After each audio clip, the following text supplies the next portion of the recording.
رحم اللہ من قرأ الفاتحہ۔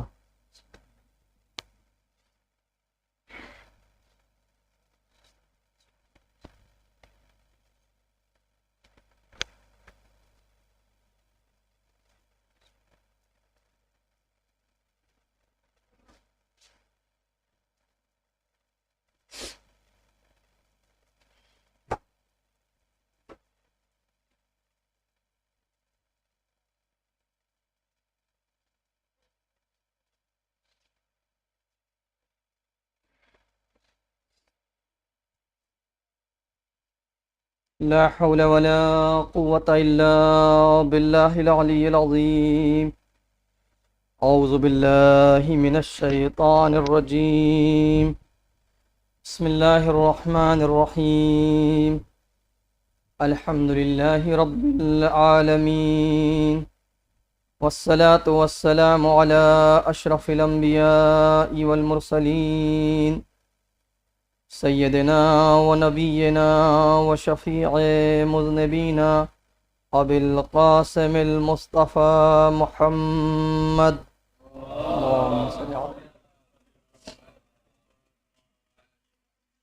وآله الطيبين الطاهرين المعصومين، ولعنة الله على أعدائهم وغاصبي حقوقهم أجمعين، أما بعد، فقد قال الله تبارك وتعالى في القرآن الكريم: أعوذ بالله من الشيطان الرجيم، بسم الله الرحمن الرحيم، لقد كان لكم في رسول الله أسوة حسنة۔ صلوات بھیجیں بر محمد وآلہ محمد۔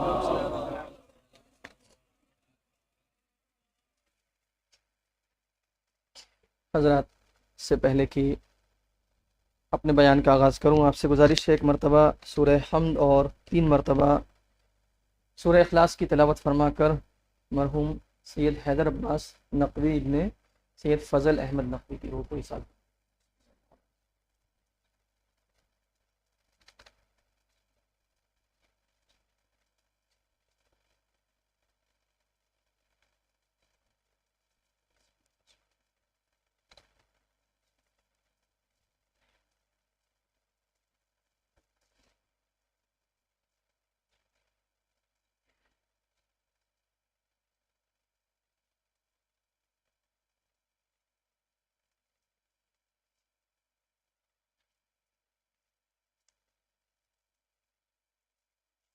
ایک درود بھیج دیں بر محمد وآل محمد، اللہم صلی علی محمد وآل۔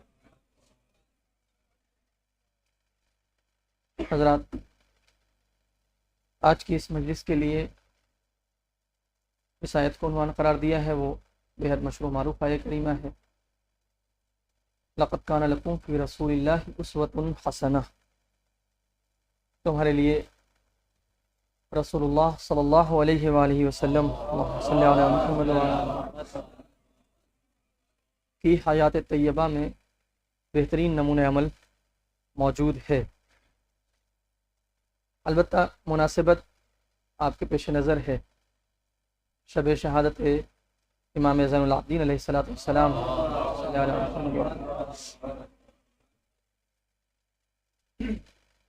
اس آیت کو اگرچہ ظاہری الفاظ جو ہیں وہ سرکار رسالت مآب کے سلسلے میں ہیں، لیکن اگر ہم آیت کو اس مشہور حدیث شریف سے ملا کر دیکھیں کہ جس میں ارشاد ہوا ہے کہ اولنا محمد، اوسطنا محمد، آخرنا محمد، کلنا محمد، ایک درود بھیج دیں بر محمد وآل محمد صلی اللہ علیہ وسلم۔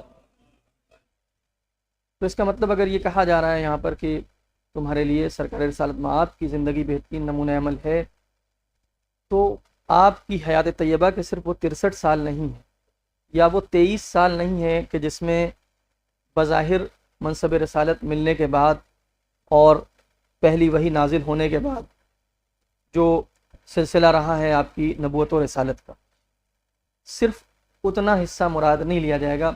اگر اس حدیث کو آپ شامل کریں اور اس کو سامنے رکھیں اور قرینہ قرار دیں تو ہم یہ کہہ سکتے ہیں کہ یہ تقریباً جو سلسلہ ہے اگر ہجرت سے بھی جوڑیں، اور اس سے پہلے اگر بعثت سے جوڑیں تو اور زیادہ ہو جائے گا، اگر ہجرت سے بھی آپ شمار کریں تو تقریباً ایک 260 سال کا عرصہ ہے، 260 سال کا عرصہ ہے کہ جس پہ سرکار رسالت مآب کی زندگی محیط ہے، جس پہ نبی اکرم کی زندگی محیط ہے. اور اگر اس میں آپ وہ 13 سال اور جوڑ لیں جو بعثت کے ایام ہے، جس میں آپ صلی اللہ علیہ وسلم مکے میں تشریف رکھتے تھے، تو تقریباً ایک 273-74 سال کی زندگی ہے. یعنی ایک 2.5 صدی سے زیادہ کی زندگی ہے جو ہمارے لیے نمونہ عمل ہے، اس اعتبار سے کہ میں نے عرض کیا نا کہ حدیث کو سامنے رکھتے ہوئے کہ جس میں کہا جا رہا ہے ہمارا پہلا بھی محمد ہے، ہمارا درمیانی بھی محمد ہے، ہمارا آخری بھی محمد ہے، ہم سب کے سب محمد ہیں. تو اگر اس کو سامنے رکھیں تو پھر یہ سمجھ میں آئے گا کہ جس طرح سرکار رسالت مآب کی زندگی تمہارے لیے بہترین نمونہ عمل ہے، اسی طرح مولا کائنات کی زندگی بھی نمونہ عمل ہے. اسی طرح تمہارے لیے امام حسن مجتبیٰ کی زندگی بھی بہترین نمونہ عمل ہے. اسی طرح تمہارے لیے سرکار سید الشہداء کی زندگی بہترین نمونہ عمل ہے. اور اسی طرح تمہارے لیے امام زین العابدین کی زندگی نمونہ عمل ہے. الی آخر آپ جائیں 11ویں امام تک، جب تک ائمہ ظاہری طور پہ ہمارے درمیان ہے. میں نے ظاہری طور پہ عرض کیا، البتہ امام زمانہ کی اگر حیات طیبہ کو لیں کہ جو غیبت ہے، صلوات بھیجیں پر محمد و آل محمد، کہ 11ویں امام کی شہادت کے بعد سے پھر غیبت صغریٰ کا دور شروع ہو گیا. اگر اس کو ابھی نہ لیں، نہ شمار کریں، میں صرف عرض کر رہا ہوں اتنی زندگی کو کہ جس میں یہ معصومین، یہ 11 امام سرکار رسالت مآب کو شامل کرتے ہوئے 11 امام ہمارے سامنے ظاہری طور پہ موجود تھے. تو اتنا بڑا عرصہ ہمیں ملا ہے، یہ ہماری خوش نصیبی ہے. البتہ یہ صرف اس مسلک کی خوش نصیبی ہے، کسی اور کے پاس ایسا منبع ہدایت نہیں ہے، ایسا سرچشمہ ہدایت نہیں ہے. سنت کا بھی اتنا بڑا سورس کسی کے پاس نہیں ہے پوری امت مسلمہ میں. سنت کا جتنا بڑا سورس تشیع کے پاس ہے، کسی کے پاس نہیں. کیونکہ ہمارے لیے جیسے اللہ کے حبیب کا قول، فعل اور تقریر حجت ہے اور سنت ہے، ویسے ہی پہلے امام سے لے کے 11ویں امام تک جو کچھ ہوا ہے، آپ نے جو کچھ فرمایا ان ائمہ نے، اور جو کچھ آپ نے انجام دیا یا جو کچھ آپ کے سامنے انجام پایا اور تقیہ وغیرہ کے حالات کے علاوہ اگر خاموش رہیں، جسے ہم تقریر معصوم کہتے ہیں، تو اس اعتبار سے یہ سب کچھ ہمارے لیے حجت بھی اور سنت کا درجہ رکھتا ہے. باقی دوسرے مسلک کے یہاں سنت جو ہے وہ محدود ہے. یعنی وہ لوگ جو سنت پر عمل کرنے کے دعوے دار ہیں، جو اہل سنت کہتے ہیں خود کو، بہرحال ابھی میں کوئی کسی اور زاویے سے نہیں کہنا چاہ رہا ہوں، لیکن یہ کہ ان کے پاس بھی جو سنت کا سرچشمہ اور منبع ہے وہ محدود ہے. ہمارے پاس اس سے زیادہ وسیع ہے، کہیں زیادہ وسیع ہے، کیونکہ وہ سنت صرف اتنے ہی کو اس کے قائل ہیں، اتنی ہی سنت کے کہ جو سرکار رسالت مآب نے فرمایا یا جو انجام دیا، اس سے زیادہ کی سنت کے قائل نہیں ہیں. لیکن ہمارے پاس ایک بہت بڑا سورس ہے. یہ اور بات ہے کہ ہم اتنے بڑے سورس سے غافل ہیں، اور اگر اس پورے سورس سے ہم کم حق کو استفادہ کر لیتے تو زمانے میں بدلتے ہوئے حالات، انقلابات زمانہ، اس میں ہمارے لیے اپنے موقف کو طے کرنے میں کبھی دشواری پیش نہ آتی. ہمارا سٹینڈ کلیئر ہوتا، ہمیں پتہ ہوتا کہ ہمیں کیا کرنا چاہیے، کیا کہنا چاہیے، کہاں پر خاموش رہنا چاہیے، کہاں پر بولنا چاہیے، کہاں پر کھڑا ہونا چاہیے، کہاں پر بیٹھنا چاہیے، کہاں پر کس کے ساتھ ہونا چاہیے، کہاں پہ کسی سے دور ہونا چاہیے. یہ سب ہمیں پتہ ہوتا. لیکن بس تھوڑا سا افسوس یہ ہے کہ جیسے ہمارے پاس آپ دیکھیں دعاؤں کا بہترین ذخیرہ موجود ہے، لیکن ہم اس سے غافل ہیں. بہترین ذخیرہ موجود ہے لیکن اس سے ہم خود غافل ہیں. چراغ تلے اندھیرا جس کو ہم کہتے ہیں. ویسے ہی سنت کا اور سیرت کا بہترین ہمارے پاس ذخیرہ اور منبع موجود ہے، لیکن ہم اس سے غافل ہیں. بہت سے بہت اگر گفتگو ہو پاتی ہے تو مولا کائنات علیہ السلام کے حوالے سے ہوتی ہے، اور اس کے علاوہ پھر تھوڑی بہت گفتگو اگر ہوتی بھی ہے تو سرکار سید الشہداء کے بارے میں ہوتی ہے. اور سرکار سید الشہداء کی زندگی میں بھی جو گفتگو ہوتی ہے آپ کی زندگی کے حوالے سے، وہ صرف کربلا کی حد تک ہوتی ہے. کربلا سے پہلے آپ کی زندگی کیا ہے، اس سے پہلے آپ نے کیا کیا، کس طرح زندگی گزاری ہے، آپ کی سیرت کیا ہے، آپ کا طور طریقہ کیا ہے، زندگی گزارنے کا انداز کیا ہے. ہم میں سے بہت سارے لوگ اس سے ناشنا ہیں. آپ اس سے پہلے کیا کرتے تھے، اپنے پدر بزرگوار کی امامت کے دور میں آپ کا انداز کیا ہے، اپنے بھائی کی امامت کے دور میں آپ کا انداز کیا ہے. پھر جب آپ کا دور امامت آیا اس کے بعد آپ کا انداز کیا ہے؟ وہ کربلا تو ایک واقعہ ہے نا آپ کی زندگی کا. یہ اور بات ہے کہ بہت اہم واقعہ ہے, اس میں کوئی شک نہیں, اس سے انکار نہیں کر رہا ہوں میں کہ یہ کوئی چھوٹا واقعہ ہے, بہت اہم واقعہ ہے. اتنا اہم واقعہ ہے کہ آپ دیکھیں, اتنا اہم واقعہ ہے کہ تمام ائمہ طاہرین علیہ السلام کی جو زندگیاں ہیں وہ اس واقعے کو محفوظ کرنے میں صرف ہوئی ہیں, اس کو آگے پہنچانے میں صرف ہوئی ہیں, اور تمام انبیاء کی تمام ائمہ کی زندگی کے جو کارنامے ہیں وہ بہرحال کربلا کے واقعے کے سامنے کم نظر آتے ہیں. حالانکہ سب نے اسی طرح سے مظلومیت سہی ہے, سب نے اسی طرح سے قربانیاں دی ہیں, ایسا نہیں, اپنے اپنے دور کے اعتبار سے تمام ائمہ نے قربانیاں دی ہیں, لیکن کربلا کی قربانی اپنے اوج پہ ہے. لہٰذا کربلا کی قربانی اتنے اوج پہ ہونے کی وجہ سے زیادہ جلوگر ہے, زیادہ ہائی لائٹڈ ہے. یہ ہے, اس میں کوئی انکار نہیں کر سکتا اس سے, اور یہ اپنے آپ میں ایک الگ موضوع ہے, اس کی اپنی الگ ایک حقیقت اور ایک بحث ہے, اس میں مجھے ابھی نہیں جانا ہے. میں یہ عرض کرنا چاہ رہا ہوں کہ کم از کم یہ مناسبتیں جو آتی ہیں, مثلا آج ایک مناسبت ہمارے سامنے, اسی مناسبت میں ہم کیوں نہ آئے گفتگو کریں اپنے دیگر ائمہ کے سلسلے میں, ان کی زندگی, ان کی سیرت پہ غور کریں, ان کی سیرت کیا تھی, ان کی فکری اور سیاسی زندگی کا خاص طور پہ تجزیہ کریں. یہ بہت اہم ہے, جس پہ کم بات ہوتی ہے, بہت کم بات ہوتی ہے. فکری اور سیاسی حیات طیبہ, اس پہ باقاعدہ کتابیں لکھی گئی ہیں, اس پہ باقاعدہ کئی والیومز میں کتابیں لکھی گئی ہیں. حیات فکری اور سیاسی ائمہ طاہرین علیہ السلام, ائمہ طاہرین علیہ السلام کی فکری اور سیاسی حیات اور آپ کی زندگی, آپ نے کیا کیا ہے. تمام ائمہ نے اپنے اپنے دور کے تقاضوں کے اعتبار سے, جو حالات تھے اس دور کے, اس کے اعتبار سے انہوں نے کیا کارنامے انجام دیے ہیں. ضرورت اس بات کی ہے کہ جو ہمارے عشرے ہوتے ہیں, خاص طور پہ محرم میں عشرے ہوتے ہیں, خمسے ہوتے ہیں, ایک تجویز ہے, اگر کسی کو اچھی لگے تو اس پر عمل کر سکتا ہے. حالانکہ یہاں پہ ایک بار اس میں تھوڑا سا تحرک پیدا ہوا تھا اور کچھ نوجوانوں نے یہ کام شروع کیا تھا, لیکن اس کے بعد سے مجھے ایسی کوئی خبر نہیں. ایک صلوات پڑھنے پر محمد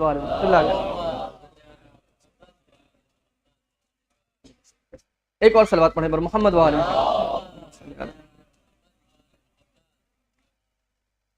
ایک بار یہ کچھ سلسلہ شروع ہوا تھا, میں نے سنا تھا, اور جس میں ہمارے برادر بزرگ فقہ الاسلام علی جناب مولانا سید حسین باقری صاحب نے بھی حصہ لیا تھا, اور انہوں نے غالباً خطاب کیا تھا, جہاں تک مجھے یاد آ رہا ہے. کچھ نوجوانوں نے یہ تحریک ایک طرح سے شروع کی تھی کہ الگ الگ ائمہ کی زندگی کے اوپر مجلسیں رکھی جائیں, ان کی زندگی اور حیات طیبہ کے اوپر اور سیرت طیبہ کے اوپر الگ الگ ائمہ کے اوپر مجالس کا سلسلہ رکھا جائے اور ان پر گفتگو ہو. میرا یہ ایسا سوچنا ہے کہ ویسے تو اگر دیکھا جائے تو تقریباً 2 یا 3 عشرے چاہیے, اگر ایک اچھے سے گفتگو کی جائے تو 2 سے 3 عشرے کم سے کم چاہیے اس میں, یعنی ایک ایک امام کے لیے کم سے کم 3 مجلسیں ہوں, تب ذرا سا ان کی زندگی کا خاکہ پیش کیا جا سکتا ہے. تھوڑا بہت سیرت کے گوشے, پوری سیرت نہیں, یہ دعویٰ نہیں کر رہا ہوں کہ پوری سیرت, مکمل سیرت کے لیے اور باقاعدہ کلاسز چاہیے, اس کے لیے کلاسز کا ماحول چاہیے, باقاعدہ درس ہونے چاہیے, وہ الگ ہے. لیکن اگر ہاں مجالس کی حد تک گفتگو کی جائے تو میں سمجھتا ہوں کہ ایک ایک امام کے اوپر 3 مجالس ہوں, تو تھوڑا سا آپ کی حیات طیبہ اور اس کا خاکہ ذہن میں آئے گا ہمارے نوجوانوں کے, اور سیرت طیبہ کے کچھ گوشے پہنچیں گے مومنین تک. یہ میری فکر, ہو سکتا ہے غلط, تجربہ کر کے آپ لوگ دیکھ سکتے ہیں. تو میں نے عرض کیا کہ ایک شروعات ہوئی تھی, لیکن پھر وہ سلسلہ غالباً آگے بڑھ نہیں سکا.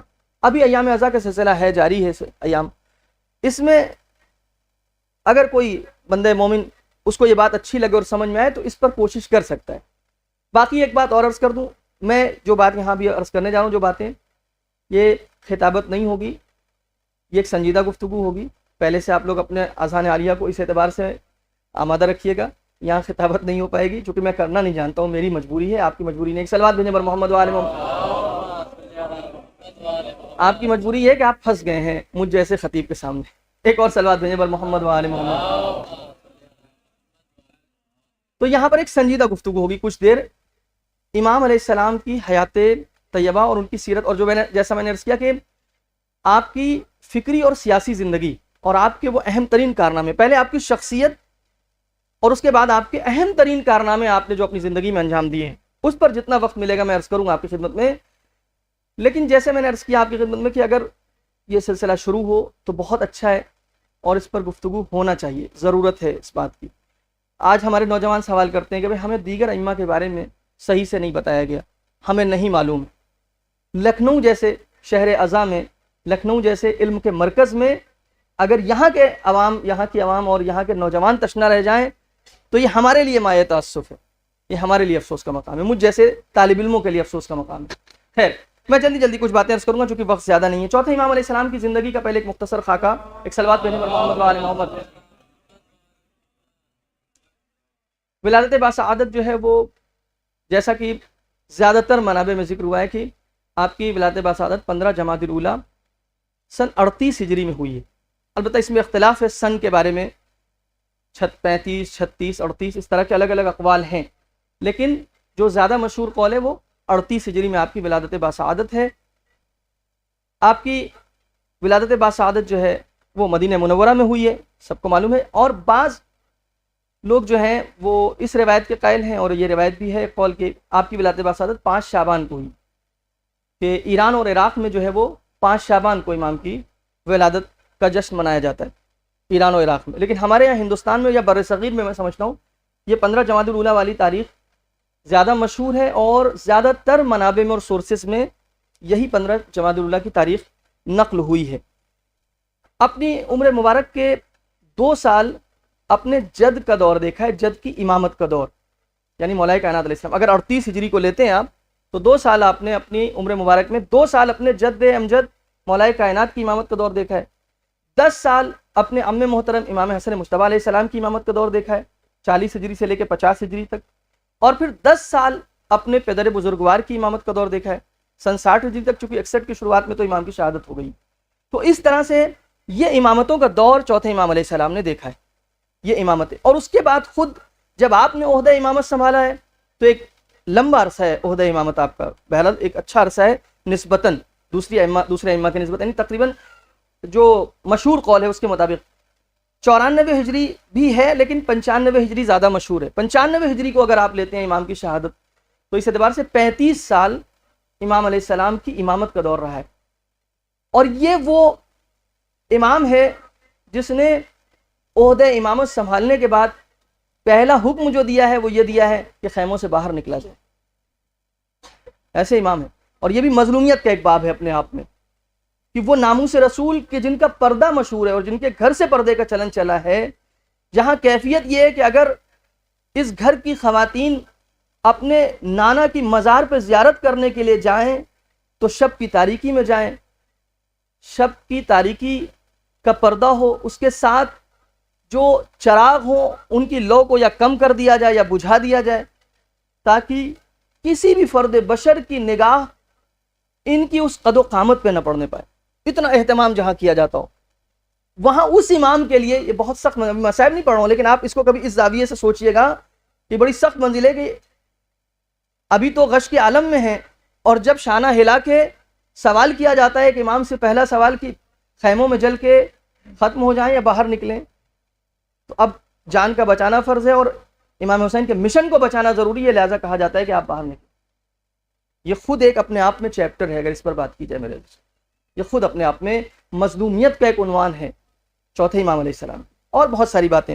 تو چنانچہ 35 سال کا عرصہ جو ہے وہ آپ کی امامت کا عرصہ ہے، اور اس عرصے میں آپ نے بہت سے کارہائے نمایاں انجام دیے ہیں۔ حالانکہ ہمارے یہاں وہ شعر و شاعری میں جیسا کہ مشہور ہے کہ 40 سال تک گریہ کیا واقع کربلا پہ، وہ مشہور ہے، شعر و شاعری میں اپنا انداز ہوتا ہے، وہ مشہور ہو گیا اس طرح سے، لیکن اگر دقیق دیکھیں گے تو وہ 35 سال کا عرصہ ہے۔ اس اعتبار سے اگر آپ دیکھیں تو 38 ہجری میں اگر امام کی ولادت باسعادت ہوئی ہے تو کربلا میں آپ کی عمر شریف اور سن مبارک جو ہے وہ 23 سال ہوتا ہے، یعنی 23 سال کا ابھی سن ہے، بالکل عنفوان شباب ہے، جوانی کا عالم ہے، اور امام منصب امامت پہ فائز ہوتے ہیں۔ اب آپ دیکھیں امام کے دور کے حالات کیا ہے، لیکن اس سے پہلے میں کچھ باتیں اور عرض کرنا چاہوں گا امام کی شخصیت کے تعلق سے۔ امام کی شخصیت کیسی ہے اور امام کا کردار کیا ہے، امام کے دور کے حالات کیا ہیں، وہ انشاءاللہ بعد میں عرض کروں گا، اور اس کے بعد امام نے کس طرح سے کن حکمت عملیوں کے تحت اور کن تدبیروں کے ذریعے سے امام علیہ السلام نے پوری شیعت کو بچایا ہے، تشیع کو بچایا ہے، امام نے کس طرح سے شیعت کی حفاظت کی ہے، تحفظ کیا ہے، اس پہ آپ غور کریں گے، جتنا مجھے وقت ملے گا میں آپ کی خدمت میں عرض کروں گا۔ لیکن شخصیت کے حوالے سے اگر بات کریں تو امام علیہ السلام کی شخصیت یہ ہے کہ ایک عظیم روحانی شخصیت کے مالک ہیں، جس کا اعتراف دوست و دشمن سب کرتے ہیں۔ تمام ائمہ بھی ایسے تھے، لیکن یہاں پر کچھ حالات دوسرے ہیں، حالات کچھ ایسے ہیں کہ ایک عظیم روحانی شخصیت کے مالک ہیں، اور اس روحانی شخصیت کا نفوذ ایسا ہے کہ دلوں پر سکہ جما لیا ہے۔ یعنی ان حالات میں کہ جہاں پر بعد وفات رسول صلی اللہ علیہ وآلہ وسلم، اللہم صلی علی محمد وآل محمد، بنی امیہ نے مادیت کی وہ بنیادیں رکھ دی ہیں کہ سب مادیت میں غرق ہیں، جہاں مادیت اتنی بڑھ چکی ہے کہ سب مال و منال و منصب کے پیچھے بھاگ رہے ہیں، وہاں روحانیت کا فقدان ہے، معنویت کا فقدان ہے۔ اور ظاہر ہے کہ روحانیت اتنی کم ہو چکی تھی اور مادیت اتنی غالب ہو چکی تھی، تبھی تو لوگ امام حسین اسلام کے قتل کے لیے آمادہ ہو گئے، ایسی عظیم ہستی کے قتل کے لیے آمادہ ہو گئے۔ یہ مادیت پرستی ہوتی ہے، جب نفس پرستی، مادیت پرستی، خود پرستی اس مقام پہ اور اس منزل پہ پہنچ جائے کہ اس کے بعد پھر امام وقت کے اوپر ایسے مظالم کیے جائیں۔ چنانچہ وہاں پر حالات ایسے ہو چکے ہیں کہ اب روحانیت نہیں ہے، معنویت نہیں ہے، اور دنیا تشنا ہے معنویت کی، تشنا ہے اسلامی معاشرہ، تشنا ہے معنویت اور روحانیت کا۔ یہاں پر امام علیہ السلام نے اپنی روحانیت کا وہ ظہور و بروز کیا ہے کہ جس کے نتیجے میں آپ کی معنویت کا سکہ چلنے لگا اور لوگ آپ کے گرویدہ ہونے لگے۔ دوست و دشمن آپ کی شخصیت کا اعتراف کرنے لگے، دوست و دشمن یہ کہنے لگے کہ ہاں یہ کوئی معمولی شخصیت نہیں، یہ بڑی عظیم شخصیت ہے۔ اب آپ دیکھیں دوست و دشمن کے اعترافات کیا ہیں۔ محمد ابن سعد جو ہیں، یہ اہل سنت کے مورخ ہیں اور بہت مشہور عالم ہیں۔ یہ امام کی توصیف کیسے کرتے ہیں؟ کہتے ہیں کان علی بن الحسین ثقۃ مأمونا کثیر الحدیث عالیا رفیعا ورعا۔ علی بن الحسین ثقہ تھے، معتمد تھے، مأمون تھے، امانت دار تھے، کثیر الحدیث تھے، بہت سی حدیثیں نقل ہوئی ہیں ان سے، عالیا بلند مرتبہ تھے، رفیعا آپ کا مقام بہت بلند تھا، ورعا ورع آپ کی مشہور تھی۔ شافعی، امام شافعی جو ہیں، انہوں نے ایک رسالہ لکھا ہے حجیت خبر واحد کے سلسلے میں، یہاں علماء تشریف فرما ہے اور ہمارے بزرگوار موجود ہیں۔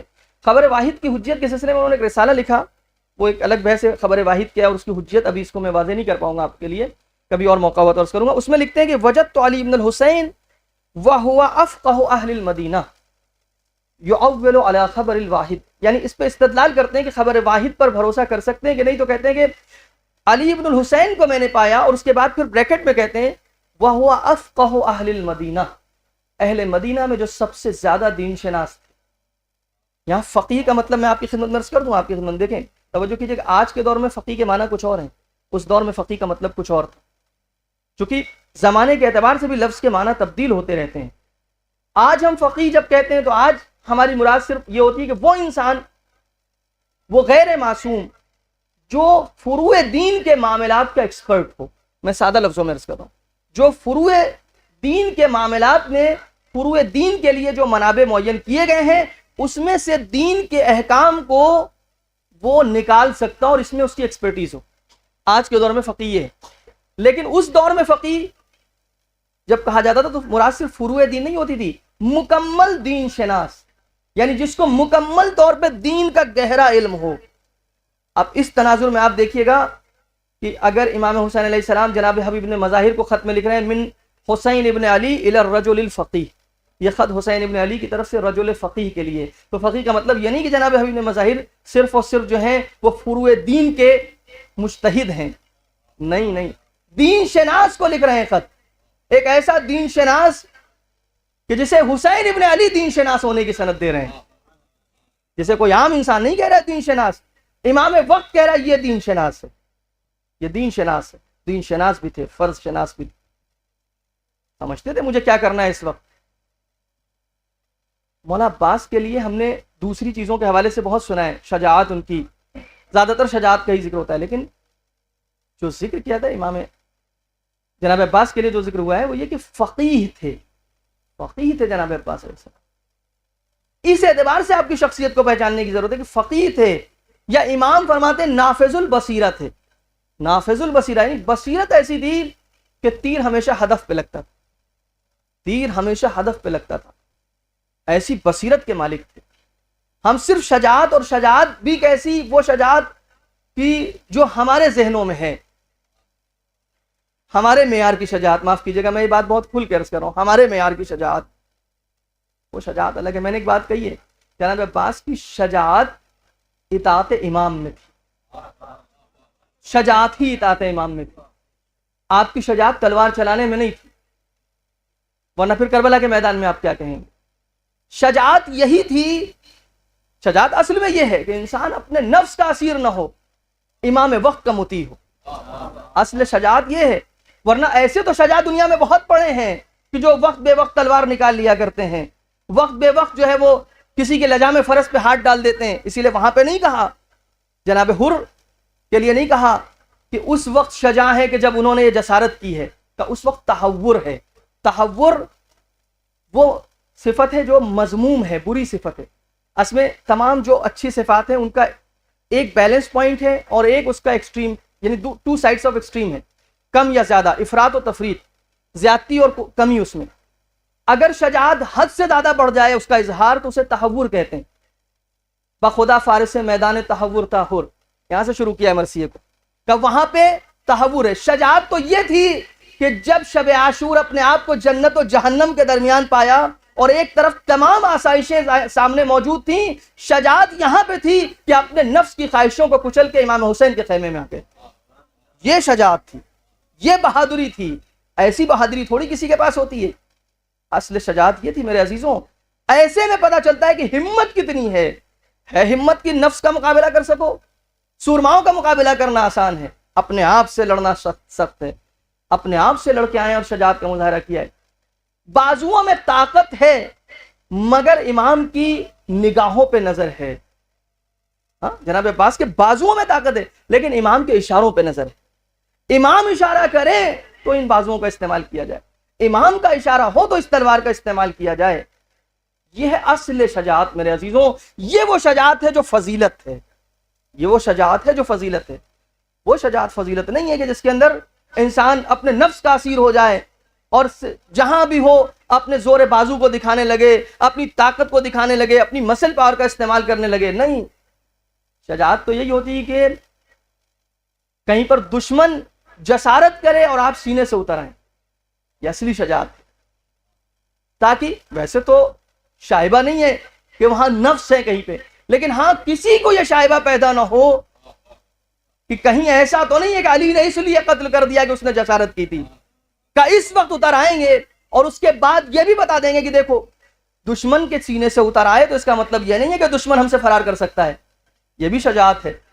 ہاں ہم دشمن کے سینے سے اتر تو آئے ہیں مگر دشمن پر اب بھی کنٹرول اتنا ہے کہ وہ ہل نہیں سکتا، اور ہم تب اسے قتل کریں گے جب ہم چاہیں گے. صلوات بھیجیں پر محمد و آل محمد. اتنا اختیار ہو انسان کے پاس تب ہے وہ شجاع، اصلی شجاع. بہرحال یہ ایک الگ موضوع ہے، اس پہ میں نہیں پڑھ سکتا ابھی کیونکہ وقت نہیں ہے. چنانچہ کہتے ہیں کہ وَهُوَ أَفْقَهُ أَهْلِ الْمَدِينَةِ، مدینے کے فقیہ ترین انسان. تمام وہ لوگ جو دین کو کچھ سمجھتے تھے ان میں اگر کوئی سب سے زیادہ سمجھتا تھا تو علی ابن الحسین. ابن شہاب زہری اہل سنت کے مشہور عالم ہیں، شاگردی کا شرف بھی ہے چوتھے امام کی.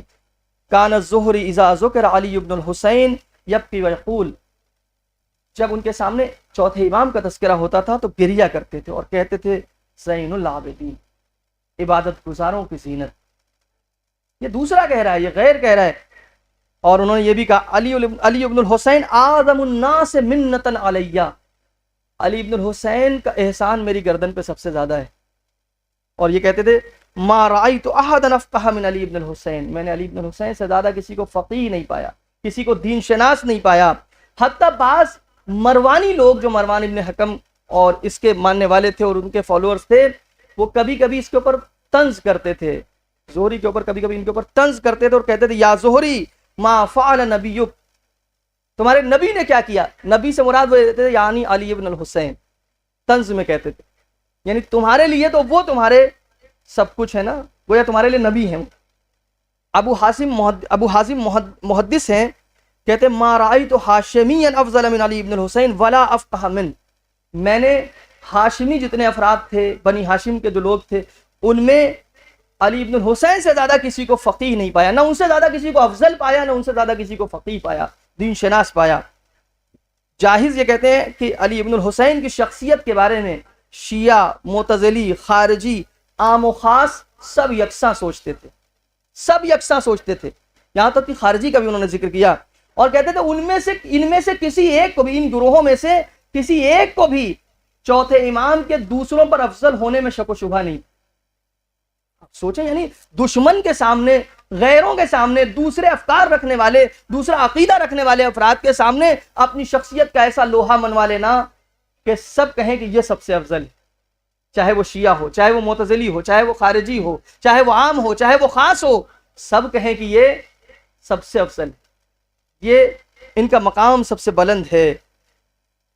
البتہ اس شہرت کی ایک اہم وجہ جو ہے وہ اب امام علیہ السلام کی سیرت کے وہ کچھ، یا آپ کی شخصیت کے وہ کچھ پہلو جو آپ کے سامنے عرض کرنا ہے۔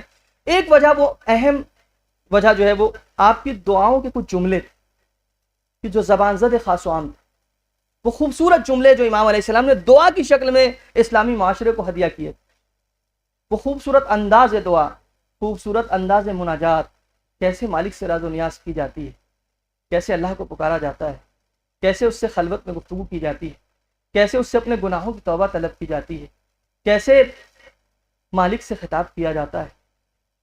اس سلیقہ چوتھے امام نے جو سکھایا اپنے خاص انداز میں اور اپنے خاص الفاظ میں، اس کی وجہ سے وہ جملے جو تھے، خوبصورت جملے، آپ دیکھیں دوسروں نے کوشش کی ہے، وہاں پر کچھ نقل ملے گی آپ کو کچھ جملوں کی جو معصومین سے نقل ہوئے دعاؤں کی صورت میں، لیکن معصومین کے جملوں کا امتیاز اپنی جگہ برقرار ہے۔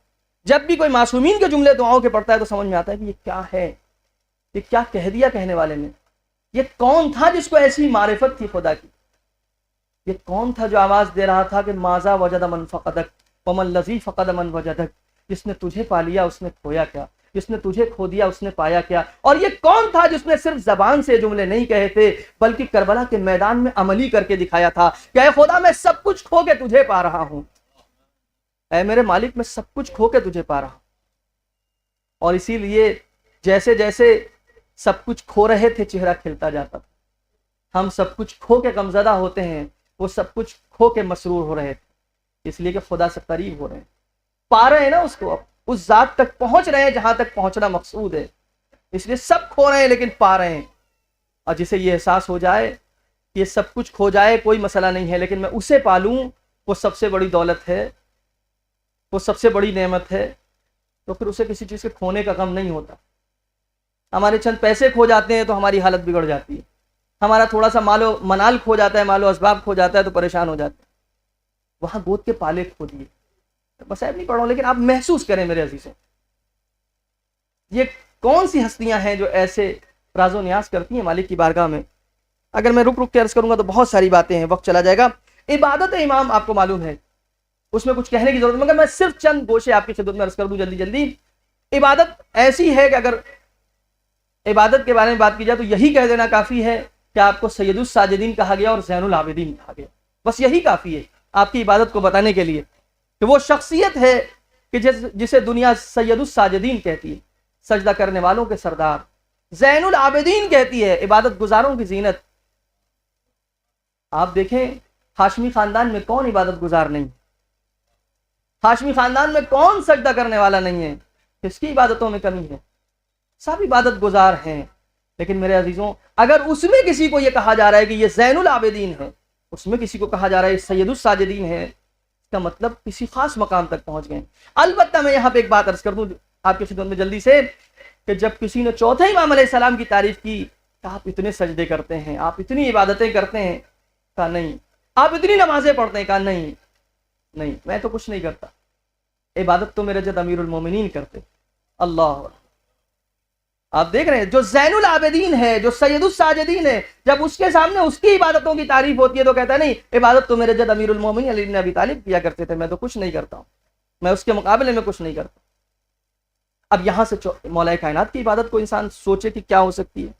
میں تو اکثر بس یہی جملہ کہتا ہوں کہ جس کی عبادت، جس کی نماز، جس کا سجدہ یہ نہیں، جس کی ضربت ثقلین کی عبادت پہ بھاری ہے، اس کے سجدے کی کیفیت کیا ہوگی، اس کی عبادتوں اور نماز کی کیفیت کیا ہوگی۔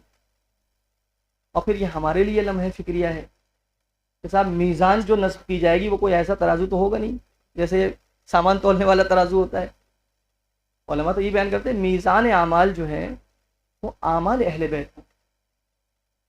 یہاں پہ بقول آغا پناہیان کے کہ ہمیں تو وہاں جو گناہ کیے ہیں اس پہ تو پشیمانی اپنی جگہ پر ہے، وہاں نیکیوں پہ پشیمان ہونا پڑے گا۔ یہ نماز کون سی پڑھی تھی ہم نے؟ وہ نماز جب اگر میزان وہ ہے، اس نماز کے سامنے ہماری یہ نماز رکھ دی جائے گی تو میں تو اکثر کہتا ہوں کہ اس کا تو اگر حساب لگائیں تو مائنس میں جائے گی، پلس کا تو مجھے نہیں تصور ہے، میں اپنے لیے کہہ رہا ہوں، آپ لوگ مجھ سے بہتر ہیں سب لوگ۔ ایک صلوات بھیجیں پر محمد و آل محمد۔ تو اس سید الساجدین اور زین العابدین کا لقب کافی ہے آپ کی عبادت کو سمجھنے کے لیے، لیکن ایک اور لقب آپ کے لیے کہا گیا ذی الصفنات، مولا کو کہا گیا ذی الصفنات۔ ذی الصفنات کا کیا مطلب ہے؟ صفنہ کہتے ہیں اونٹ کے پیروں کے اوپر، آپ نے دیکھا ہے کہ کھٹے جیسے ہوتے ہیں، اس طرح کے گھٹے۔ جب کوئی حد سے زیادہ عبادت کرتا ہے تو اعضائے سجدہ کے اوپر ایسے گھٹے پڑ جاتے ہیں۔ عزیزوں، روایتوں میں اور تاریخ میں ملتا ہے کہ کئی بار ایسے لوگوں کو بلایا جاتا تھا جو ان گھٹوں کو آ کے کاٹتے تھے۔ اللہ اکبر، کتنا سجدہ کرتے تھے امام، ایسی عبادت کیا کرتے تھے، بلانا پڑتا تھا ان گھٹوں کو کاٹنے کے لیے۔ جس صفنات اس لیے کہا گیا ہے۔ ابن حبان اہل سنت کے عالم کہتے ہیں وَكَانَ مِنْ أَفَاضِلِ بَنِي هَاشِمٍ مِنْ فُقَهَاءِ الْمَدِينَةِ وَعُبَّادِهِمْ، یہ وہ شخصیت ہے جو افاضل بنی ہاشم میں ہے اور ان کے فقہا میں سب سے زیادہ بافضیلت، ان کے عبادت گزاروں میں سب سے زیادہ افضل۔ یہ وہ شخصیت ہے یقال علی ابن الحسین سید العابدین فی ذالک الزمان، جنہیں اس زمانے میں کہا جاتا تھا علی ابن الحسین سید العابدین۔ امام وضو کرتے ہیں تو چہرے کا رنگ متغیر ہو جاتا ہے، نماز کے لیے کھڑے ہوتے ہیں تو بدن پر راشہ طاری ہو جاتا ہے۔ لوگ سوال کرتے تھے مولا وضو کر رہے ہیں تو چہرے کا رنگ کیوں متغیر ہو رہا ہے؟ فرماتے تھے اتدرون بین یدی من ارید ان اقوم، تمہیں اندازہ ہے میں کس کے سامنے کھڑے ہونے جا رہا ہوں؟ کس کے سامنے کھڑے ہونے جا رہا ہوں؟ تمہیں کچھ اندازہ ہے؟ واقعہ ملتا ہے کہ امام علیہ السلام مشغول عبادت ہیں، آپ کے ایک بچے کا ہاتھ ٹوٹ گیا۔ بچہ، آپ سوچیں ہمارا اور آپ کا اگر ہاتھ ٹوٹ جائے یا کوئی ہڈی جسم کی خدا نخواستہ ٹوٹ جائے، بڑی تکلیف ہوتی ہے، ہڈی ٹوٹنے کے بعد بہت تکلیف ہوتی ہے، درد ہوتا ہے، شدید تکلیف ہوتی ہے، انسان کراہتا ہے، بچہ ہو تو بہت روتا ہے شدت سے۔ یقیناً گھر والے تھے، انہوں نے جو بھی اس زمانے میں طریقہ تھا انہوں نے اپنے اعتبار سے اس وقت تدبیر کی، کوئی جیسے آج کھپچی باندھی جاتی دوسری چیزیں، اس طرح سے کچھ انہوں نے اپنے اعتبار سے جو بھی ہو سکتی تھی تدبیر، طبی تدبیر وہ کی۔ امام کی نماز تمام ہوئی تو بچے کو دیکھا کہ ہاتھ اس طرح سے، جیسے آج مان لیا کسی کا ہاتھ اگر خدا نخواستہ ہڈی شکستہ ہو جائے تو کیا ہوتا ہے کہ بھائی گلے میں جو ہے وہ اس کے ہاتھ کو جو ہے وہ گلے میں کوئی پٹی سے باندھ دیا جاتا ہے تاکہ اس کا ہاتھ جو ایک جگہ پہ ٹکا رہے۔ تو امام نے جب اس کیفیت میں دیکھا، سوال کیا یہ کیا ہوا ہے؟ نہیں محسوس کیا آپ نے؟ یعنی امام نماز میں ہے تو انہیں خبر نہیں ہوئی ہے کہ بچے کا ہاتھ ٹوٹ گیا ہے اور بچہ گریا کر رہا ہے شدت سے۔ یعنی جب اس بارگاہ میں جاتے ہیں تو وہ ادھر کی خبر نہیں ہوتی، پھر صرف ادھر منہمک ہو جاتے ہیں، اس کی طرف توجہ ہوتی ہے۔ جب اپنے معشوق اور اپنے محبوب کی بارگاہ میں اور اس کی خدمت میں ہوتے ہیں تو دنیا نہیں ہوتی ان کی نگاہوں میں، توجہ تک نہیں ہوتی ہے۔ ایسے واقعات ملتے ہیں کہ کئی بار ایسا ہوا ہے کہ امام علیہ السلام نماز پڑھ رہے ہیں اور ظاہراً بعض روایتوں میں ایسا بھی ملتا ہے کہ یہ ابلیس کا کام تھا، ملعون کا، اور اب اگر اس کو نہ بھی آپ مانتے ہو تو بعض روایتوں میں ایسا ملتا ہے کہ امام علیہ السلام نماز پڑھ رہے ہیں اور پیروں کے درمیان سے سانپ گزر گیا، لیکن امام کی نماز میں کوئی فرق پیدا نہ ہو۔ یہاں ایک چھوٹا سا کیڑا گزر جائے اگر نماز پڑھتے ہوئے تو نماز ٹوٹ جاتی، وہاں سانپ گزر جائے پیروں کے درمیان سے اور نماز پہ اثر نہیں پڑتا ہے۔ یہ کون سی عبادت ہے میرے عزیزوں؟ یہ کون سا انداز راز و نیاز ہے مالک کی بارگاہ میں؟ کون سی معرفت ہے؟ یہ کس طرح سے ڈوب جاتے ہیں جب مالک کی عبادت کرتے ہیں، جب پروردگار کی بارگاہ میں کھڑے ہوتے ہیں؟ یہ کہاں سے لائے گی دنیا ایسی ہستیاں؟ کس کے پاس ہیں ایسی ہستیاں؟ خدا کا شکر ہے کہ اللہ نے کم از کم ہمیں ان کی امامت کا قائل بنایا، کم از کم خدا کا بہت شکر ہے۔ عزیزو، امام کا خاص خادم یہ نقل کرتا ہے کہ خاص خادم کہتا ہے میں نے کبھی دن میں امام کے لیے کھانا نہیں لگایا، رات میں کبھی بستر نہیں لگایا۔ اللہ اکبر، دن میں کبھی کھانا نہیں لگایا امام کی خدمت میں، یعنی کیا مطلب دن میں کھانا نہیں لگایا؟ یعنی صائم النہار تھے۔ رات میں کبھی بستر نہیں لگایا، یعنی قائم اللیل تھے، راتوں کو عبادت کیا کرتے تھے۔ ایسے ہی تو نہیں سید الساجدین کہے جا رہے ہیں، ایسے ہی تو نہیں زین العابدین ہو گئے ہیں۔ میں تو دعا کرتا ہوں کاش تھوڑا سا ایک ذرا سی جھلک ہمارے اندر کچھ اس عبادت کی آ جائے، کچھ تھوڑا سا ہلکا سا اس کا جلوہ، کچھ ہلکا سا اثر ہمارے اندر پیدا ہو جائے کہ کہیں ہم اپنے کو منسوب کرتے ہیں نا ان ہستیوں سے، کاش تھوڑا سا ہمارے اندر وہ کیفیت پیدا ہو جائے لیکن وہ ہمارے استاد کہتے تھے کہ تم لوگ تو سجدہ کرتے ہو، لگتا ہے کہ انگارے پہ سر رکھا ہوا ہے، رکھا کہ اٹھایا۔ یہ سید الساجدین ہے، ذی الصفنات ہے میرے عزیزوں، خلق خدا کے ساتھ امام۔ اب دیکھیں یہ اللہ کے ساتھ رشتہ، دیکھیں دو ہی رشتے ہیں بنیادی طور پہ اس کائنات، یا انسان کا خدا کے ساتھ رابطہ، یا انسان کا مخلوق کے ساتھ رابطہ۔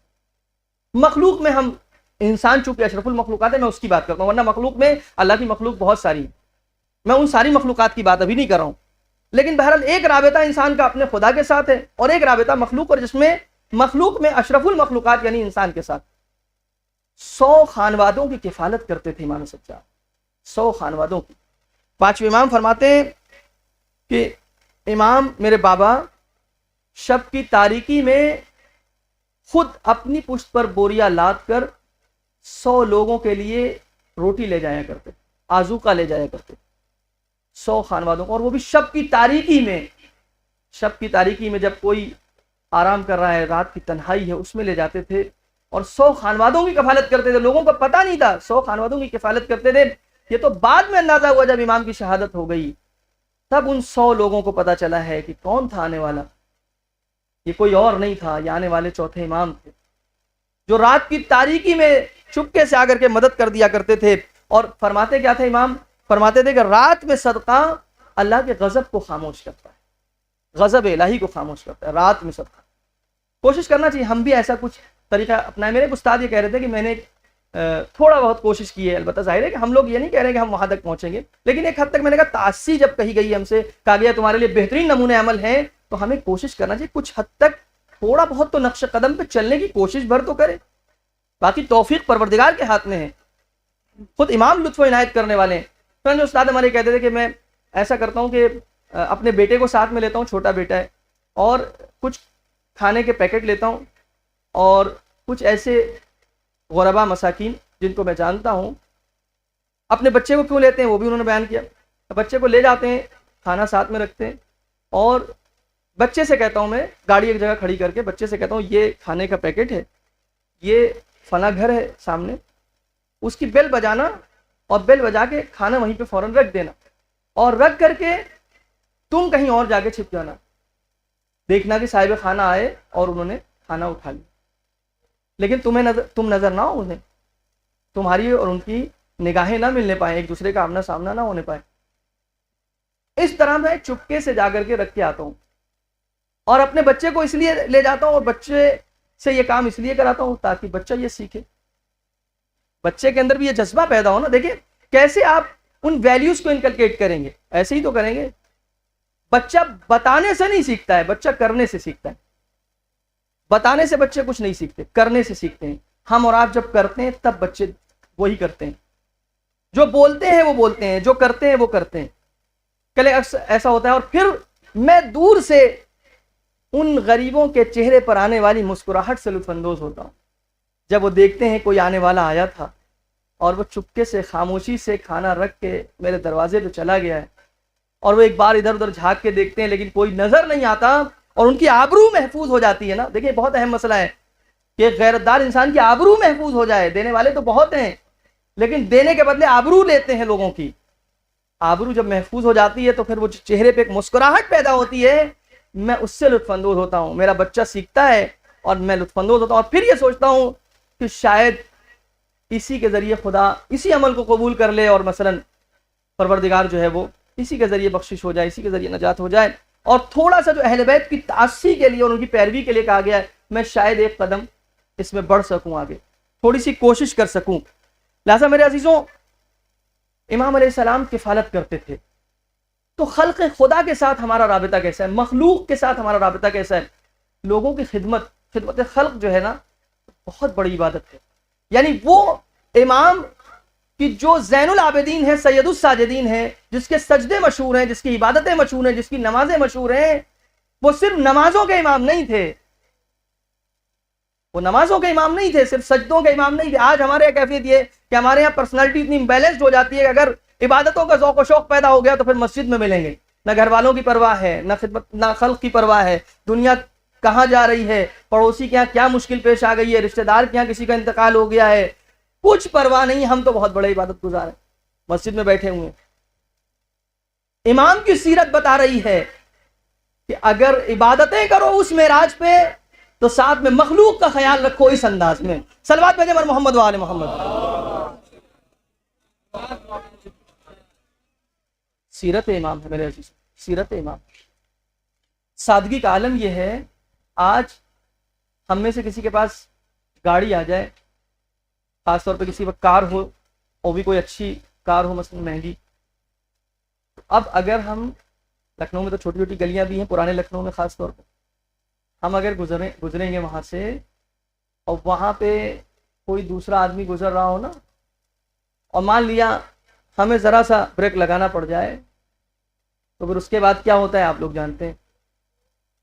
یا تو کتنا ہارن بجاتے ہیں، پورا محلہ پتہ چل جائے اس کو کہ ہاں کوئی یہاں کار سے جا رہا ہے. صلوات پڑھے محمد علیہ محمد. اور یا شیشہ نیچے، اور اس آدمی کو جو آتا ہے دل میں کہتے ہیں. امام کی کیفیت یہ ہے میرے عزیزوں کہ جب مدینہ کی گلیوں سے آپ نکلتے تھے تو راستہ نہیں مانگتے تھے، دوسروں سے نہیں کہتے تھے راستہ چھوڑ دو. امام علیہ السلام عام لوگوں کی طرح نکلتے تھے اور کہتے تھے کہ راستہ کامن ہے، راستہ مشترک ہے، اور مجھے حق نہیں ہے کہ دوسروں کو ہٹا کے آگے نکل جاؤں. سیرت امام ہے. آج ہم روڈ پہ جاتے ہیں سمجھتے ہیں روڈ ہماری ہو گئی. آج کسی گلی سے گزرتے ہیں اور ہمارے پاس بینر سے کار آ جائے تو پھر ہم سمجھتے ہیں کار، اس کے بعد تو یہ گلی بھی ہماری ہو گئی، یہ روڈ بھی ہماری ہو گئی، کار تو ہے ہی ہماری. امام یہ بتا رہے نہیں، جب نکلو تو یہ نہ سمجھو کہ یہ سب تمہارا ہو گیا. تواضع، انکساری. سفر میں اپنا نسب چھپاتے تھے، نہیں بتاتے تھے میں کس خانوادے سے ہوں، میں کس کی اولاد سے ہوں، میں کس کا بیٹا ہوں، میرا مقام کیا ہے. سوال کیا گیا ما بالک اذا سفرت قتمت نسبک اہل الرفق. عجیب جملہ ہے میرے عزیزوں، سادات کے لیے پیغام دے رہا ہوں. یہاں پہ جو سادات ہیں ان کی خدمت میں پیغام ہے، اور جہاں تک یہ بات پہنچ رہی ہے سادات کے لیے خاص طور پہ پیغام ہے. مولا سے سوال کیا گیا، مولا جب آپ سفر کرتے ہیں تو اپنے نسب و حسب کو کیوں، نسب کو خاص طور پہ نسب کو کیوں چھپاتے ہیں، اپنے رفقا سے آپ نسب کو کیوں چھپاتے ہیں؟ تو مولا نے جواب میں کیا فرمایا؟ بہت عجیب جملہ ہے میرے عزیزوں، عجیب جملہ ہے. کون کہہ رہا ہے؟ امام کہہ رہا ہے. ہماری نسبت اس خانوادے سے تو کئی نسلوں کے بعد ہے نا، کتنے واسطے ہیں. وہاں امام حسین کے فرد ہیں، مولا کائنات کے پوتے ہیں، رسول خدا کی اولاد. کتنا قریبی رشتہ ہے، اس سے زیادہ قریبی رشتہ کس کا ہے؟ لیکن فرماتے اکرہ ان آخذ برسول اللہ ما لا اوتی مثلہ، یا ما لا اوتی مثلہ. مجھے پسند نہیں ہے. دیکھیں بہت غور سے سنیے گا، مولا کے الفاظ نقل کرو، میں اسی لیے میں سب کچھ یہاں لکھا ہوا ہے دیکھ کے اس لیے پڑھ رہا ہوں تاکہ کوئی لفظ ادھر ادھر نہ ہو، اپنی طرف سے کوئی بات نہ. مولا فرماتے مجھے پسند نہیں ہے کہ میں رسول خدا کے نام سے جو چیز حاصل کروں، یعنی عزت حاصل کروں، دوسروں سے میں ایک مثلا ریسپیکٹ لوں، کچھ بھی حاصل کروں رسول خدا کے نام سے، اور اس جیسا میں عطا نہ کر سکوں. یعنی رسول اللہ کے نام کا تو استعمال کروں لیکن دوسروں کو اس کا بدلہ نہ دے سکوں ویسا جیسا ہونا چاہیے. البتہ یہ تو دے سکتے ہیں اور انہوں نے ہی دیا ہے، حق ادا کر دیا ہے دینے کا، لیکن شاید ہمیں تعلیم دے رہے ہیں دیکھو اگر تمہاری نسبت اس خانوادے سے ہو تو کبھی ایسا نہ ہو کہ اس خانوادے کی نسبت لے کر کے اور اس نسبت کی وجہ سے دوسروں پر فخر فروشی کرنے لگو، اپنے کو بتانے لگو میں تو سید ہوں، مجھے یہ اسٹیٹس ملنا چاہیے، مجھے وہ مقام ملنا چاہیے. نہیں. اور اگر اس طرح کی توقع رکھنا تو پھر اس بات سے ہوشیار رہنا کہ اگر یہ اس طرح کی ریسپیکٹ لینا چاہتے ہو اس نسبت سے تو کیا اس کے برابر کچھ دے پا رہے ہو معاشرے کو؟ اس کے برابر کچھ دے پا رہے ہو دوسروں کو؟ تم نے اپنے پاس سے کیا دیا ہے دوسروں کو؟ تم نے علم دیا، تم نے اخلاق دیا دوسروں کو. مال و دولت کی بات نہیں کر رہا ہوں، علم دیا تم نے، اخلاق دیا، کردار دیا، تم نے کیا دیا دوسروں کو؟ اس نسبت سے تم نے عزت تو حاصل کر لی، دوسروں پر فخر تو کر لیا، تم نے کیا عطا کیا ہے؟ ایسا تو نہیں ہے کہ صرف لے لو عزت، دینے کے لیے تمہارے پاس کچھ نہ ہو.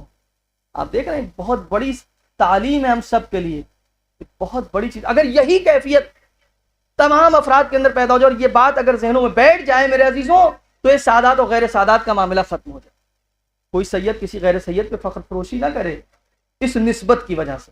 یہاں پہ غیر سادات بھی ہیں، سادات بھی ہیں، میں کسی کے سامنے کوئی جسارت نہیں یہاں پہ کرنا چاہ رہا ہوں. سادات کا اپنا احترام ہے، وہ اپنی جگہ پر، لیکن یہ کہ جب احترام لینا چاہوں، اگر میں ایک بار احترام ہے، سامنے والا خود بامعرفت ہے، وہ سمجھتا ہے کہ یہ اس خانوادے سے لہٰذا آپ کا احترام کرتا ہے، وہ الگ مسئلہ ہے.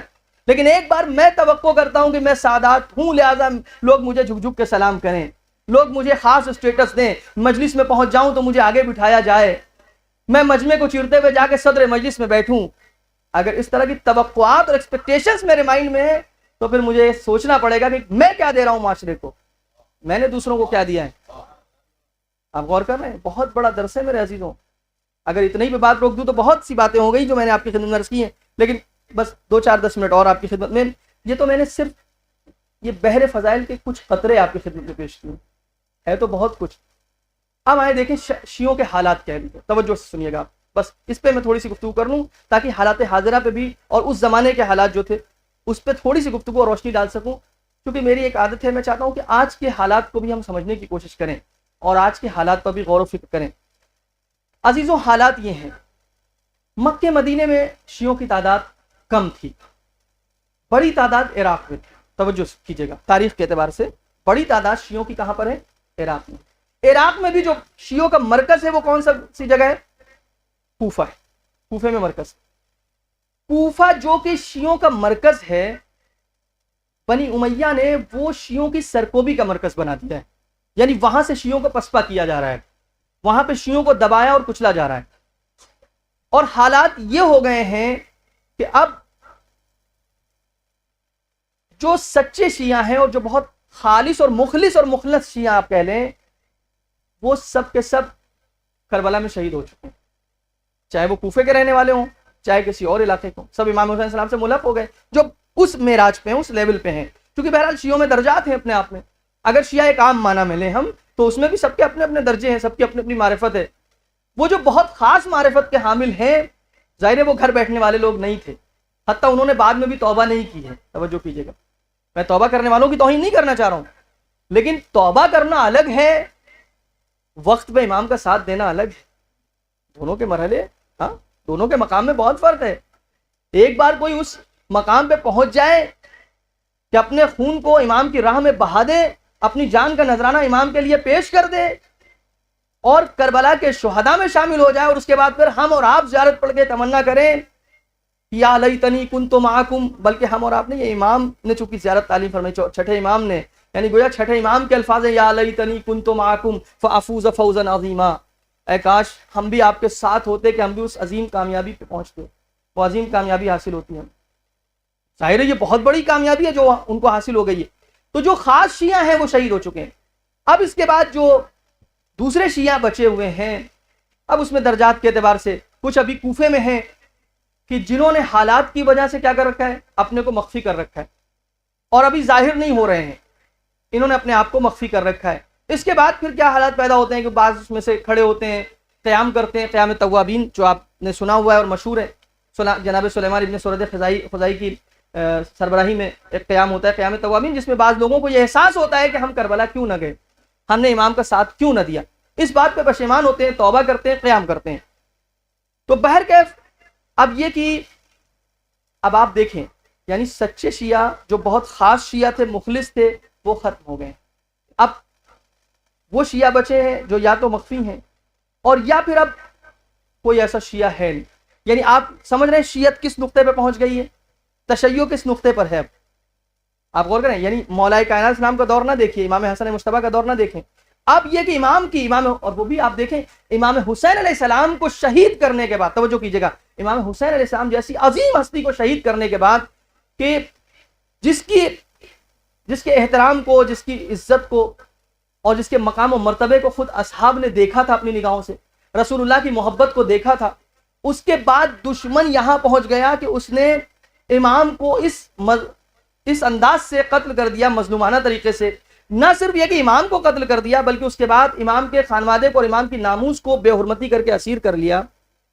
اس کا مطلب آپ سمجھ رہے ہیں یعنی کیا؟ اس کا مطلب یہ کہ دشمن کے حوصلے بہت بلند ہو چکے ہیں. دشمن کے حوصلے کس مقام پہ ہیں آپ محسوس کریں اس بات. یعنی دشمن اب یہ سمجھ رہا ہے کہ اگر میں امام حسین جیسی شخصیت کو قتل کر سکتا ہوں تو اس کے بعد تو پھر کچھ بھی کر سکتا ہوں نا.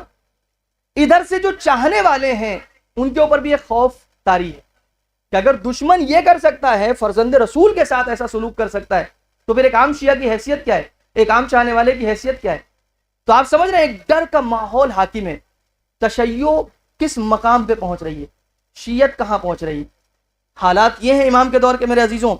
اب جب ایسے میں شیعت تقریباً نقطۂ صفر پہ پہنچ رہی ہے، یہاں سے چوتھے امام اپنی حکمت کے ذریعے تشیع کو احیا کر رہے ہیں، تشیع کو زندہ کر رہے ہیں. اسی لیے آپ کا ایک لقب ہے آدم المصطفیٰ.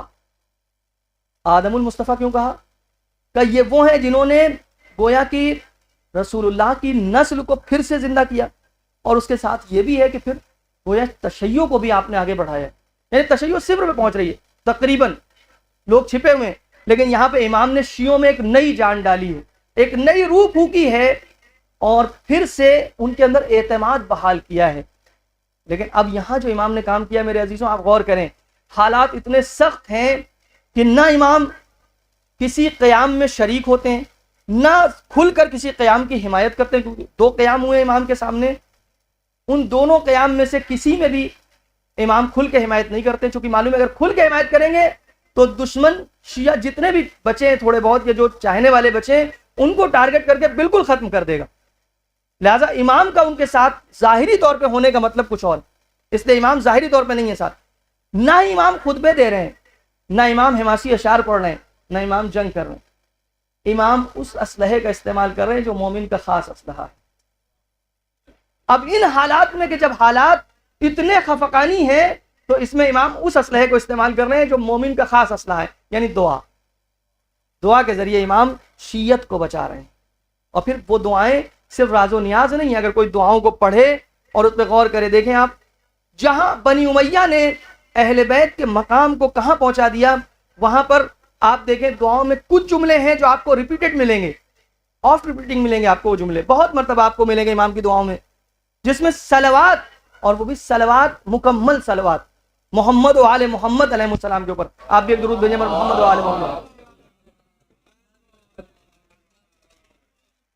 یعنی آل کو شامل کرنا اور آل کو پہچانوانا، اور وہ بھی اس انداز سے صلوات کی. مثلا آگے کے جو صفات بیان کرتے ہیں آل کے لیے، یہ منتجبین ہیں، یہ معصومین ہیں، یہ اس طرح سے تعارف، یہ بظاہر دعا ہے نا، صلوات ہے. اچھا ہم کہیں گے بھائی صلوات بہرحال دعا کا ایک اہم رکن ہے، اور دعا کے ذریعے، صلوات کے ذریعے دعا کی قبولیت تقریباً جو ہے وہ یقینی ہو جاتی ہے.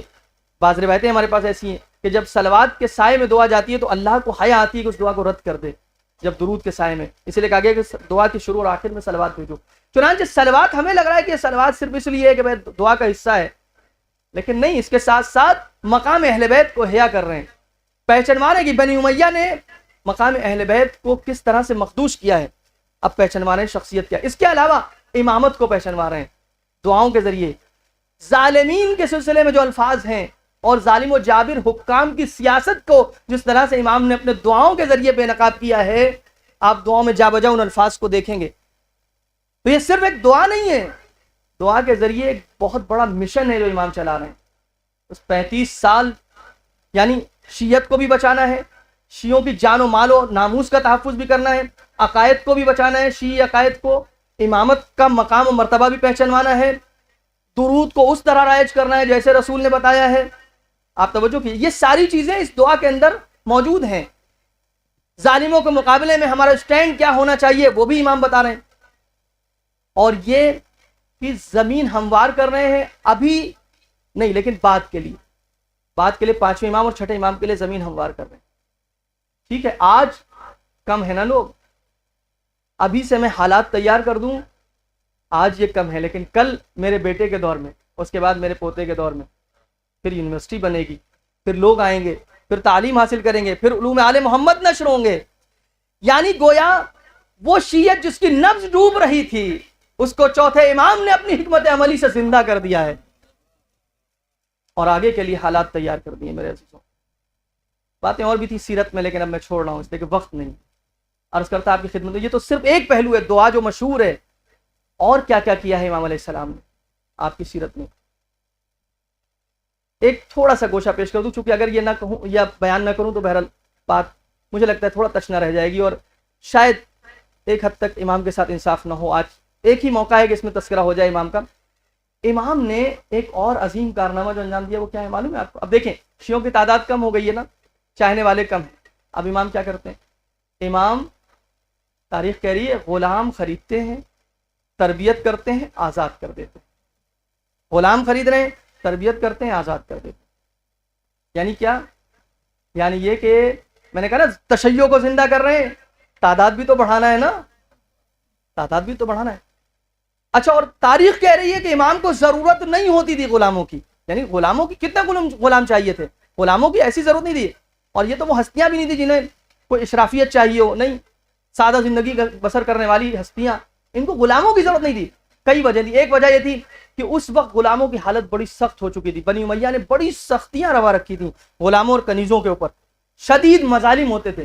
امام جب انہیں خرید لیتے تھے تو غلاموں کو گویا کہ ایک امن مل جاتا تھا, امان مل جاتا تھا. حتیٰ ملتا ہے کہ جب امام جاتے تھے غلام خریدنے کے لیے تو جانتے تھے نا امام کی اخلاق کا چرچا تھا, تو لہٰذا غلام خود آگے بڑھ بڑھ کے امام کے سامنے خود کو پیش کرتے تھے کہ مجھے خرید لیجیے.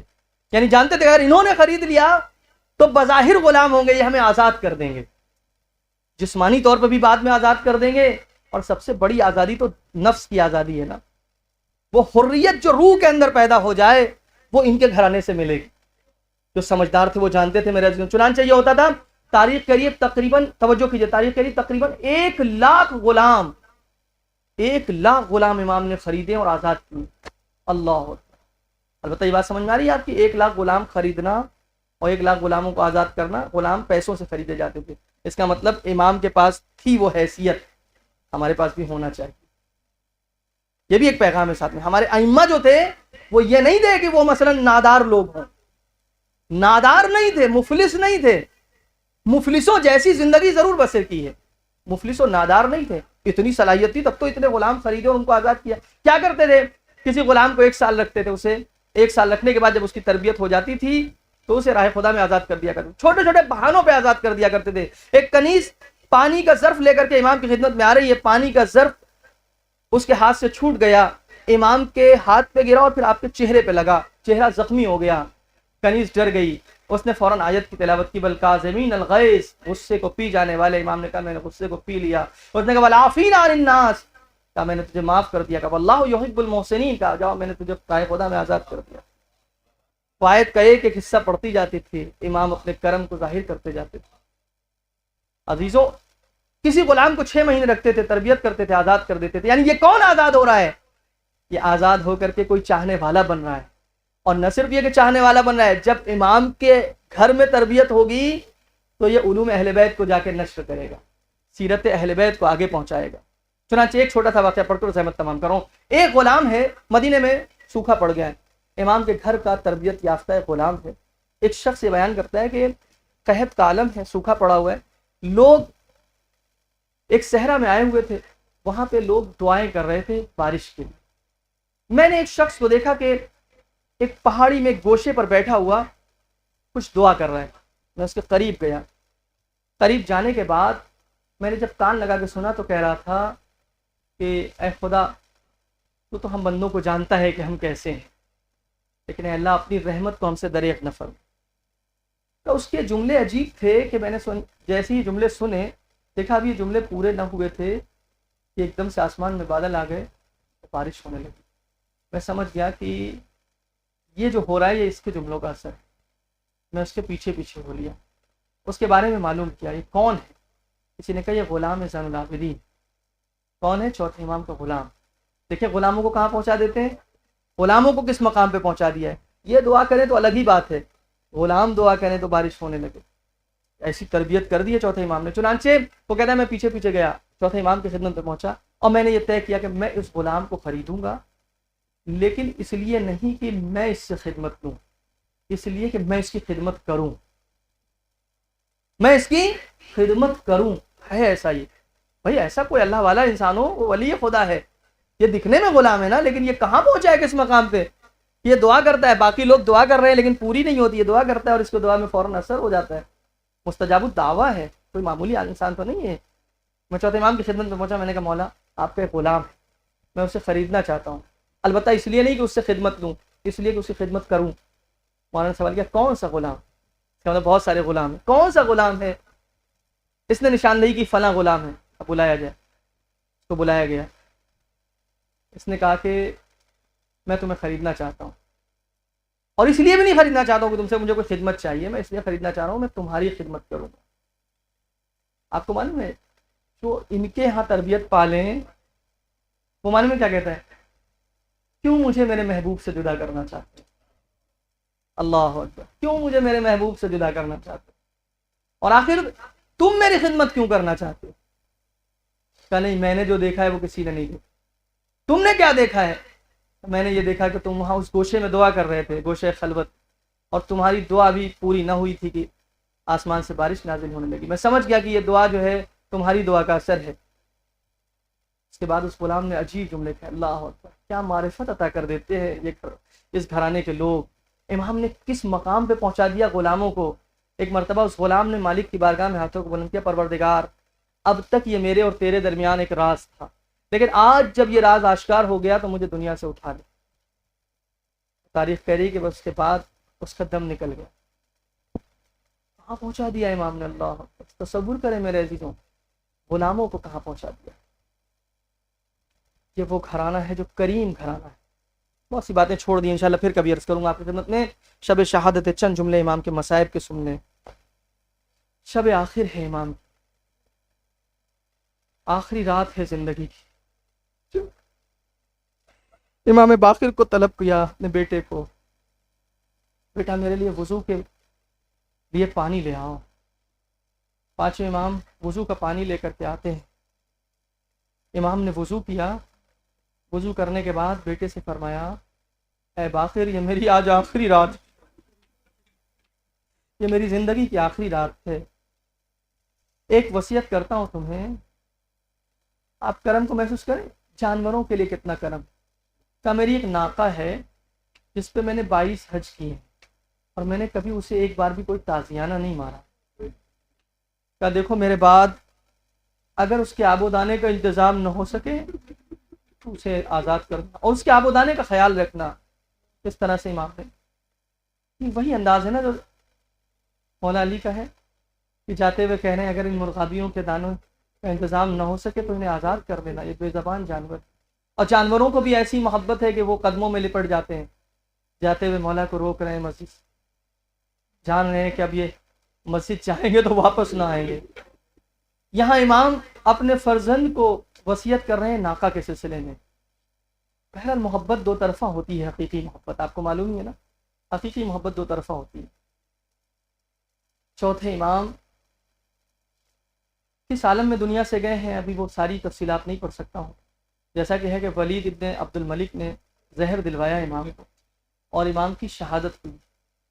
جب امام کی شہادت واقع ہو گئی میرے عزیزوں، اس کے بعد غسل کی جب منزل آئی ہے تو روایتیں کہتی ہیں کہ پانچویں امام اپنے بابا کو جب غسل دے رہے تھے تو ایک مرتبہ چیخ مار کر گریا کرنے لگے،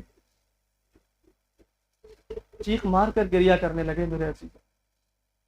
آپ مدینہ کے ایک اور منظر بھی یاد کر لیجئے گا اسی موقع پہ، مولا کائنات بھی کسی کو غسل دیتے ہوئے چیخ مار کے روئے تھے، پانچویں امام بھی اپنے بابا کو غسل دیتے ہوئے چیخ مار کے گریا کرنے لگے۔ دو طرح سے روایتیں بیان کی جاتی ہیں، ایک روایت جو میں نے پڑھی، ایک جو علماء کی زبانی سنی، ہو سکتا ہے دونوں صحیح ہوں اپنی اپنی جگہ پر۔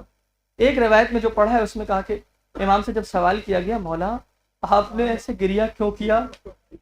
کہا جب میں اپنے بابا کو غسل دے رہا تھا تو میں نے دیکھا کہ میرے بابا کی پشت پر اس بوریا کے نشان تھے جو میرے بابا اپنی پشت پر رکھ کر کے راتوں کو لے جایا کرتے تھے فقراء کی کفالت کے لیے۔ لیکن بعض علماء و ذاکرین اس طرح بیان کرتے ہیں کہ چوتھے امام شاید اس لیے روئے تھے کہ جب آپ غسل دے رہے تھے تو آپ کی گردن میں جو توقے خاردار تھا اس کے نشانات ابھی باقی تھے، جس کو دیکھ کر کے پانچویں امام برداشت نہ کر سکے۔ اللہ اکبر۔ عزاداروں، میں نے صرف عرض کیا کہ آپ کی خدمت میں کہ پانچویں امام کو وصیت کی کہ میرے ناقے کا خیال رکھنا، اس کے آب و دانے کا خیال رکھنا۔ تاریخ کہہ رہی ہے جب امام کی شہادت واقع ہو گئی، اب اس ناقہ کو جسے پتہ نہیں ہے امام کی قبر کہاں ہے، لیکن روایت یہ کہہ رہی ہے کہ ایک مرتبہ ناقے نے اپنی رسی کو توڑ دیا اور خود دوڑتے ہوئے، ابھی اسے معلوم نہیں ہے، اس نے قبر نہیں دیکھی، قبر کا نشان نہیں دیکھا ہے، لیکن نہیں معلوم کیا ہوا۔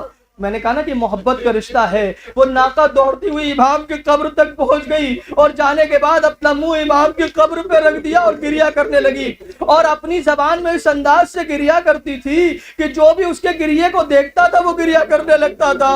ایک مرتبہ 5ویں امام آئے، ناقے کی مہار کو پکڑا، ارے کہا آؤ تم میرے ساتھ واپس چلو، ناقہ کو واپس لے کر کے آ گئے، اس کی جگہ پر رکھ دی، اس کی جگہ پر بٹھا دیا، لیکن اس کے بعد پھر سے ناقہ وہیں چلی گئی۔ لوگوں نے آ کے بتایا مولا آپ کے بابا کی ناقہ پھر آپ کے بابا کی قبر پہ پہنچ گئی۔ کہا آپ دیکھو اسے نہ روکنا، اب اسے نہیں روکا جا سکتا۔ تاریخ کہتی ہے 3 دن تک اسی عالم میں گریا کیا اور اس کے بعد ناقہ وہ دنیا سے گزر گئی۔ عجیب رشتہ ہے اہل بیت ایسے ہیں، ارے جو جانوروں کو ایسا اپنا محب بنا لیتے ہیں، جانوروں کے ساتھ ایسی شفقت کرتے ہیں کہ جانور بھی ان سے ایسی محبت کرنے لگے۔ نہ معلوم وہ کیسے ظالم تھے کہ جنہوں نے ان کے اوپر ظلم کیا۔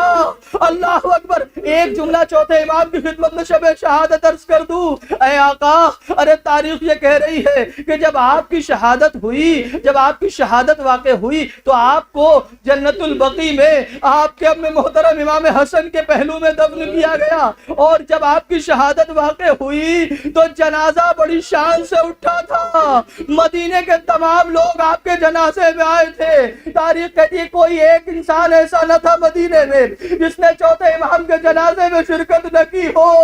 ارے دل یہ کہتا ہے کہ مولا کی روح تڑپ رہی ہوگی، ارے 11ویں محرم شاید یاد آ رہی ہو، بابا کی خدمت میں ہاتھوں کو جوڑ لے بابا، ارے آپ کا بیٹا آپ سے شرمندہ ہے، آج میرا جنازہ مدینے میں اتنی شان سے اٹھ رہا ہے، مگر 11ویں محرم کو آپ کا جنازہ کربلا میں بے گور و کفن پڑا تھا اور میں اتنا مجبور تھا کہ آپ کو دفن نہیں کر سکتا۔